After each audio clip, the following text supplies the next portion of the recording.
মাত্র 1 মিনিটে তৈরি করে দেখাবো এই মচমচে খোলাজা পিঠার রেসিপিটি। কি অবাক হচ্ছেন? হ্যাঁ, জাস্ট 1 মিনিটে তৈরি করে দেখাবো অসংখ্য জালিযুক্ত নোয়াখালীর এই বিখ্যাত খোলাজা পিঠার রেসিপিটি অনেকেই কিন্তু বানিয়ে নিতে পারেন না পারফেক্টলি। ঘরে থাকা মাত্র 2টি উপকরণ দিয়ে কিন্তু আজকে এই মজাদার খোলাজা পিঠার রেসিপিটি আপনাদের সাথে শেয়ার করছি। ভিডিওটি কিন্তু একদমই ছোট, তো আশা করছি পুরো ভিডিও জুড়ে সাথে থাকবেন, তাহলে আপনিও কিন্তু এই মজাদার খোলাজা পিঠার রেসিপিটি খুব সহজে বানিয়ে নিতে পারবেন কোনো ঝামেলা ছাড়াই। আর দেখতে পাচ্ছেন কতটা ছিদ্রযুক্ত হয়েছে। তো রেসিপিটি ভালো লাগলে চ্যানেলটি সাবস্ক্রাইব করে আমাকে সাপোর্ট করবেন, আর পরিবার পরিজনদের মাঝে বেশি বেশি শেয়ার করবেন, আর ভিডিওতে একটি লাইক দিতে অবশ্যই ভুলবেন না। প্রথমেই একটি মিক্সিং বলে আমি মেজারমেন্ট কাপের 2 কাপ পরিমাণ শুকনো চালের গুঁড়ি নিয়ে নিচ্ছি। হাফ চা চামচের একটু বেশি আমি লবণ অ্যাড করে দিলাম। স্বাদ মতো লবণটা অ্যাড করে নেবেন। খুব ভালোভাবে মিক্স করে নিচ্ছি হাত দিয়ে। এখন অ্যাড করে দিচ্ছি 2 কাপ পরিমাণ কুসুম গরম পানি। 2 কাপ শুকনো চালের গুঁড়ির সাথে আমি কিন্তু 2 কাপ পানি অ্যাড করে দিয়েছি, ওই কাপ দিয়েই মেপে। এখন হাত দিয়ে কচলিয়ে কচলিয়ে খুব ভালোভাবে পানির সাথে চাউলের গুঁড়িটাকে খুব ভালোভাবে মিক্স করে আমি এটাকে 10 মিনিটের জন্য ঢাকনা দিয়ে ঢেকে রেস্টে রেখে দিচ্ছি। আর এদিকে একটা বাটিতে আমি 2টি ডিম ভেঙে নিয়েছি। আর ডিমটা কিন্তু আলাদাই এভাবে ভেঙে নিয়ে খুব ভালোভাবে ফেটিয়ে নিতে হবে। আর হ্যাঁ, আমরা যে শুকনো চালের গুঁড়ির সাথে কুসুম গরম পানি অ্যাড করে দিয়েছি, এটা এমন কুসুম গরম পানি হতে হবে যাতে আঙ্গুল চুবানো যায়, এই টাইপের কুসুম গরম পানি কিন্তু এর সাথে অ্যাড করে দিতে হবে। একদম বেশি গরম পানি কিন্তু অ্যাড করা যাবে না, আবার খুব বেশি ঠান্ডা পানিও কিন্তু অ্যাড করা যাবে না। 10 মিনিট পর আমি এখন ফেটিয়ে রাখা ডিমটাকে ব্যাটারের সাথে অ্যাড করে দিলাম। দিয়ে এখন খুব ভালোভাবে হাত দিয়ে মিক্স করে নিতে হবে। আর এই কাজটি কিন্তু হাত দিয়ে করলেই ভালো রেজাল্ট পাবেন। তো হাত দিয়ে কিন্তু এটাকে খুব ভালোভাবে ফেটিয়ে নিতে হবে প্রায় 3 থেকে 4 মিনিটের মতো, যাতে কোনো লাঞ্চ না থাকে অবশ্যই সেদিকে খেয়াল রাখতে হবে।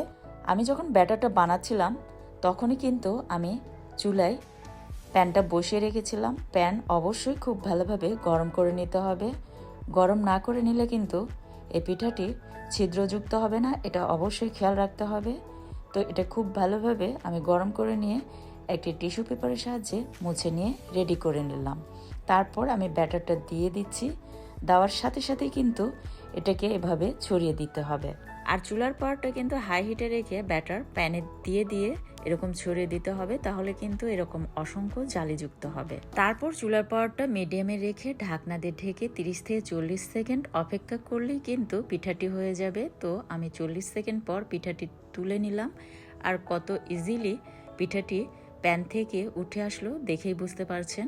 তো আমি আপনাদের সুবিধার্থে আর একটি পিঠা বানিয়ে দেখাচ্ছি। আর প্রত্যেকটি পিঠা বানানোর সময় অবশ্যই ব্যাটারটি খুব ভালোভাবে আগে মিক্স করে নিয়ে তারপর ব্যাটারটি প্যানে ছেড়ে দিবেন এইভাবে। আর আজকের পিঠাগুলি এতটাই পারফেক্টলি হচ্ছিল যে যখন পিঠাগুলি বানাচ্ছিলাম তখন মনে হচ্ছিল পিঠাগুলি শুধু বানাইতে থাকি। অসংখ্য জালিযুক্ত আর মচমচে।